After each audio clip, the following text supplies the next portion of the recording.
250 chapter leaks out हो चुके हैं और हम सब ने बहुत ही ज़्यादा ऑसम टेक्निक्स देखी। यूटा का डोमेन एक्सपेंशन और डिफरेंट कर्स टेक्निक को कॉपी करना, यूजी की पावरफुल पंच जिससे सुकुना की सोल भी शेक आउट हो चुकी थी। तो जब सुकुना ने उन दोनों से पूछा, भाई साहब आप दोनों कर क्या रहे थे इतने दिनों से, जो आप इतने पावरफुल होके मेरे से फाइट कर रहे हो, तो उन दोनों ने रिप्लाई किया, ना वी चीटेड। तो इस सेंटेंस के क्या मायने हैं, इस वीडियो में हम इस बारे में बात करेंगे और जानेंगे कि क्या यूजी के पास कोई नई पावर आई है और क्या या यूटा ने अपनी कोई नई टेक्निक यूज की है। तो इन दोनों पॉसिबिलिटी के बारे में हम इस वीडियो में बात करेंगे। So sit back and relax. तो हमने देखा कि चैप्टर 250 में भाई बवाल ही हो रहा है। यूजी रिवर्स कस टेक्निक को अच्छे से यूज कर पा रहा है और यूटा अपनी बैरियर ट्री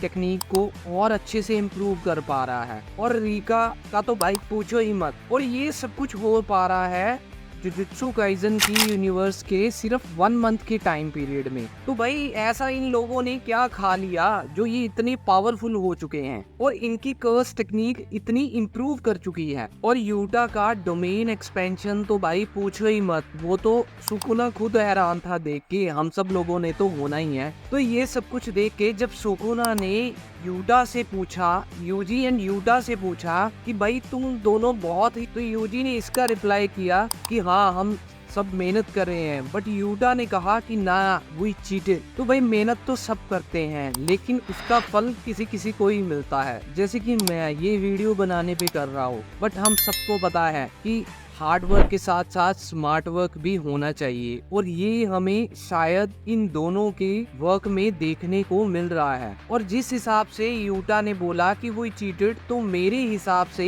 इन दोनों की पहले से ही, इन दोनों की नहीं, जुजुत्सु आई के जो लोग और जो सोर्सरर्स बचे हैं ये उन सबकी ही प्लानिंग थी। और सिर्फ ये दोनों ही नहीं, हम सबने देखा कि बाकी सारे जुजुत्सु आई के सोर्सरर्स भी काफी ज्यादा पावर में इम्प्रूव कर चुके हैं और उनकी टेक्निक्स भी काफी रिफाइन कर चुकी हैं और हम सबको डिफरेंट कर्स टेक्निक देखने को मिल रही है बाकी सबसे भी। और सुकुना खुद भी इन सबसे हैरान था कि भाई जुजुत्सु आई में चल क्या रहा है, जो इस सदी में इतने कम टाइम में उनके जो सोर्सरर्स हैं वो उसके बेंचमार्क के बराबर आ रहे हैं या इतना ज्यादा लेवल अप कर गए हैं। तो मेरे हिसाब से सिर्फ 2 पॉसिबिलिटी निकल के आ रही हैं जो हम उन पॉसिबिलिटीज के बारे में अब बात करेंगे। तो फर्स्ट पॉसिबिलिटी है यूजी की soul swap technique. Soul swap technique नहीं मानते तो हम मान लेते हैं कि किसी और सोर्सेस की भी पावर हो सकती है, ये पॉसिबिलिटी है, क्योंकि इसका रीजन हमें ये वाले मांगा पैनल में मिलता है जब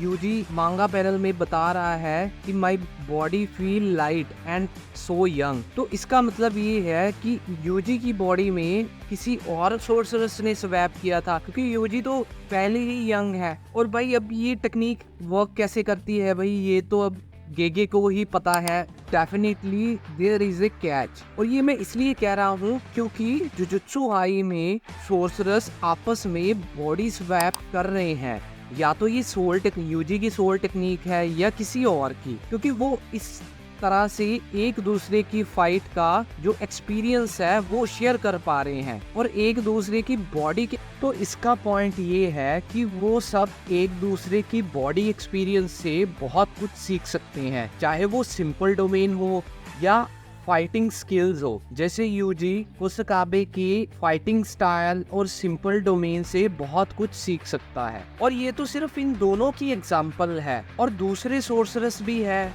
माकी, हक्कारी और चोजो। अगर यूजी इन सबके साथ बॉडी स्वैप टेक्निक से बहुत कुछ सीख सकता है और हम मान लेते हैं कि ये यूजी की टेक्निक नहीं है बट ये किसी और सोर्सेस की भी टेक्निक हो सकती है, तो ये पॉसिबिलिटी फर्स्ट पॉसिबिलिटी है। अब जो हमारी मेन सेकंड पॉसिबिलिटी है, जो मेजर थ्योरी निकल के आ रही है, तो जिसको हम इस मांगा पैनल से समझेंगे। अगर आपको ध्यान होगा तो कलिंग गेम में माकी की फाइट एक सुमो गाय के साथ हुई थी और वो दोनों एक डोमेन में फाइट कर रहे थे जिसमें माकी और उसके बीच एटलीस्ट 1000 फाइट हुई। और जब वो फाइट एंड हुई, डोमेन एक्सपेंशन उसका खत्म हुआ तो माकी को बाहर आके ये पता चला कि ये सिर्फ 1 मिनट ही बीता था, बट डोमेन के अंदर वो 1000 fights, it's been like a year. और उससे जो माकी को अंडरस्टैंडिंग मिली अपनी बॉडी के बारे में, अपनी फाइट टेक्निक्स के बारे में, वो बहुत ही ज्यादा उसके लिए सही साबित हुई। तो इसका मतलब ये है कि JJK की यूनिवर्स में एक